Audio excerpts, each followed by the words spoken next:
Mais um ano se passou e um monte de coisa aconteceu no cenário econômico mundial. Bom, eu vou começar relembrando aqui de janeiro de 2022 até dezembro de 2022, tudo que rolou no cenário brasileiro e também mundial, que afetou direta e indiretamente o bolso de todo mundo. Mas antes de começar o vídeo, já deixa aquele likezinho aqui, se inscreve no canal e ative o badalinho.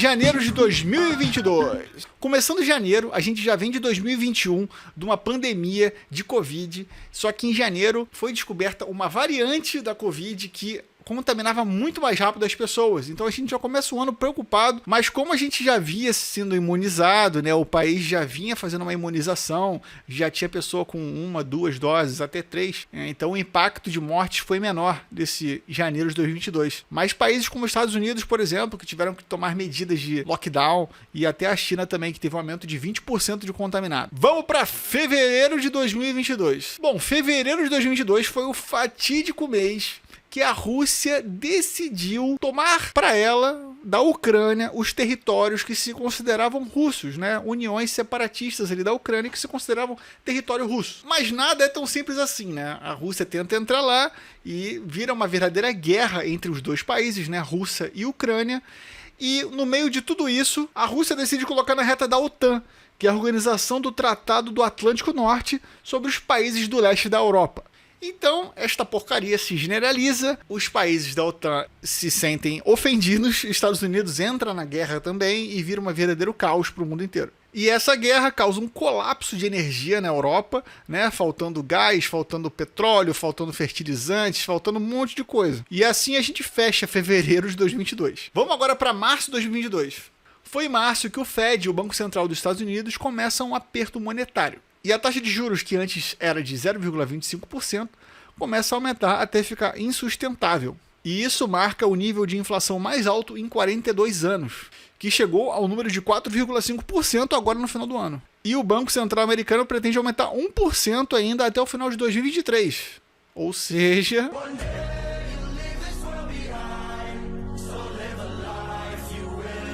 E isso também faz com que a zona do euro aumente a sua taxa junto com os Estados Unidos. Agora vamos para abril de 2022. E foi aqui em abril de 2022 que a gente sentiu de verdade o aumento da taxa de juros e a inflação, que bate 12,13%, a mais alta desde outubro de 2003. Sendo que em 2021 o percentual acumulado tinha batido a taxa de 37%. Mas em 2022 dizem que, na verdade, o que cortou os preços e realmente caiu os preços foi o corte dos impostos sobre os combustíveis. Vamos para maio de 2022. Bom, teve a liberação do saque do FGTS, que prometia injetar aí 30 bilhões de reais na economia do país. Só que 13,3 milhões de trabalhadores decidiram deixar lá o dinheiro do FGTS e não sacar. Então, a eficácia dessa atitude não foi tão boa quanto esperava. Em vez de injetar 30 bilhões, injetou 23,3 bilhões. Junho de 2022, mais inflação, nada fora do comum até agora. E o terceiro trimestre é marcado pelo hat-trick de deflação do IPCA, que é o estado de emergência e os juros nas alturas. Julho de 2022, o Brasil decretou estado de emergência. É aqui que a gente foge para as colinas?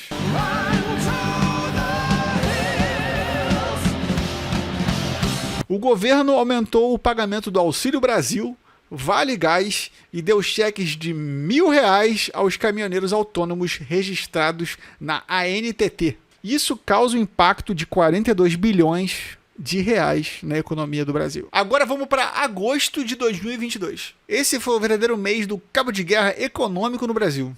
De um lado, o Copom e o Banco Central. Do outro lado, o governo atual. Quer dizer, o governo antigo, né? O atual não. Bom, enquanto o Banco Central subiu os juros para tentar controlar a inflação, do outro lado era liberado o 13º, saque do FGTS, auxílio isso, auxílio aquilo. Não se passava mais do que uma estratégia aí de votos, né?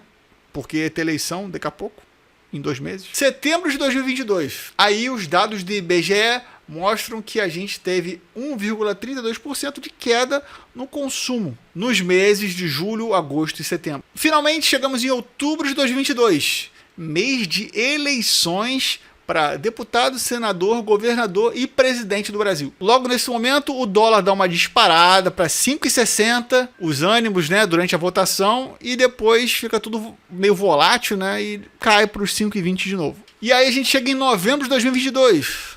Bom, será que em novembro a gente chegou de novo no inverno cripto, que aconteceu em novembro de 2021, que caiu em 75% mais ou menos os valores das criptomoedas, tipo Bitcoin, Ethereum, Solana e por aí vai. Mas foi em novembro de 2022 que as coisas continuaram como estavam antes, né? Nada mudou. A gente já via do inverno, só continuou e provavelmente deve ficar de 2023 também, sofrendo esse inverno cripto aí. Deve ficar a mesma coisa, né? Com aumentos aí das taxas de juros. Bom, finalmente a gente chega no final do ano, último mês, e que pena, né? Que o vídeo tá acabando. Dezembro de 2022. Bom, e na China, que é um dos países mais importantes do mundo, teve, galera, um problema muito sério, que não acontecia desde 1989. As pessoas fizeram protestos porque não aguentavam mais ficarem presas dentro de casa por causa do Covid, várias restrições. Então, o país adota o Covid zero e vários lugares, estabelecimentos flexibilizam praticamente a zero as restrições e o país meio que começa a voltar ao normal. Só que esse voltar ao normal são as pessoas voltarem a trabalhar. O que acontece? O país tem a maior onda de contaminação por Covid desde o início lá do Covid, lá atrás, em 2018. Ou seja, o bagulho fica muito louco, todo mundo contaminado e a gente passa por um colapso na economia da China. Já aqui no Brasa, a galera tá fazendo um manifesto e a gente vê nesse momento um país muito polarizado que a gente espera que o nosso próximo aí, presidente, o Luiz Inácio Lula da Silva, consiga resolver aí e acalmar os ânimos dessa polarização toda, até porque, pô, fala sério, né? Ficar todo mundo brigando por causa de político. Só que daí o que acontece? Tem a Copa do Mundo, né? A gente vai lá pro Catar, o Brasil vai pro Catar, e aquela Copa do Mundo é uma doideira, os resultados são todos inversos, tudo ao contrário, uma loucura, e o Brasil volta mais cedo para casa. Aí vem a PEC da transição, que deixa tudo mais volátil de novo, né, com o pessoal com medo aí do aumento do teto de gastos, né, do teto de gastos, e fica aquela loucura e confusão. Agora só resta a gente esperar o que vem aí pela frente, o que vem em 2023. Eu realmente não sei o que vai acontecer, é tudo muito ainda meio nebuloso, né, porque a gente vem de baixo, né, a gente vem de um momento muito complicado, pós-pandemia, guerra, sabe, tá tudo lá embaixo, tá todo mundo com medo e, cara, a tendência é de as coisas começarem a voltar a melhorar, mas é isso, é assim que eu quero começar esse ano, já fazendo uma retrospectiva de 2022. Se você gostou desse vídeo aqui, já deixa teu like, compartilha e ativa o badalinho. E é isso, cara. Obrigado por você que assistiu até aqui. Eu sei que esse vídeo foi um vídeo mais longo.